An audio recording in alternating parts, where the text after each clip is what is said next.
அதிக கலெக்ஷன் எடுக்கிறதுக்கு வழி வைக்கிறாங்க, அவ்வளவுதான். ஆ. நார்மலா ரிலீஸ் ஆகுறத விட இந்த மாதிரி ஒரு பரபரப்பை கலப்புனா இன்னும் கொஞ்சம் படம் இதாகும். ஆக மொத்தம் தளபதிக்கு வெற்றிதான். நான் அஜித் ரசிகர் தான். இருந்தாலும் இப்படி ஒரு படத்தை போட்டு அவரை டார்கெட் பண்ணணும் அவசியம் கிடையாது. பயம்தான், அவர் மேல உள்ள பயம்தான்.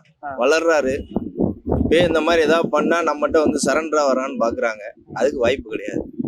இன்னைக்கு இல்லைனாலும் இந்த படம் இங்க ரிலீஸ் ஆகலாம், கேரளால கூட ட்ரெயின்ல போய் பார்க்க ரெடியா தான் இருக்காங்க. இப்போ ஒரு பல வருஷத்துக்கு முன்னாடி வந்த கில்லி படத்தையே ரீமேக் பண்ணாலும் இன்னமும் கூட்டம் வந்து கலெக்ஷன் வந்து பார்க்க தான் செய்றாங்க. இந்த படம் இன்னைக்கு இல்லைனாலும் என்னைக்கு விட்டாலும் அதை போய் பார்க்க தான் போறாங்க. அதுவும் இல்லாம அவரோட கடைசி படம் வேற. அதனால மக்கள்கிட்ட அந்த எதிர்பார்ப்பு குறைய போறது கிடையாது. நீங்க வந்து வெளிநாட்டிலேயே ரிலீஸ் பண்ணி அதுல ஏதாவது நெட்ல ஆன்லைன்லயே வந்திருந்தாலும் இங்க கூட்டம் வரத்தான் செய்ய போகுது.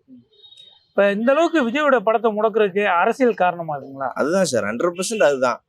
ஒண்ணு அவர் கூட்டணிக்கு வரணும், இல்ல அதை வர வைக்கிறதுக்கு என்ன முயற்சி பண்ணணுமோ அதை பண்ணிக்கிட்டு இருக்காங்க. ஏன்னா ஒரு சினிமா வந்து தடுக்கிறதுக்கு வந்து பல்வேறு சதிகள் நடந்தாலும் சினிமா துறையினர்லாம் அவருக்கு சப்போர்ட்டா இருக்கணும். அப்படி இதுவரை யாருமே எந்த ஒரு குரலும் சினிமாவே அரசியலுக்குள்ளதான முடையும் கிடக்கு. அதை தாண்டி ஒரு ஆளுங்கட்சி தாண்டி ஒரு எதிர்த்து வரணும்னா ஆள் இல்ல. இப்ப யார் அந்த அளவுக்கு தைரியமான ஆள் இருக்கா? அஜித் குமாரை தவிர.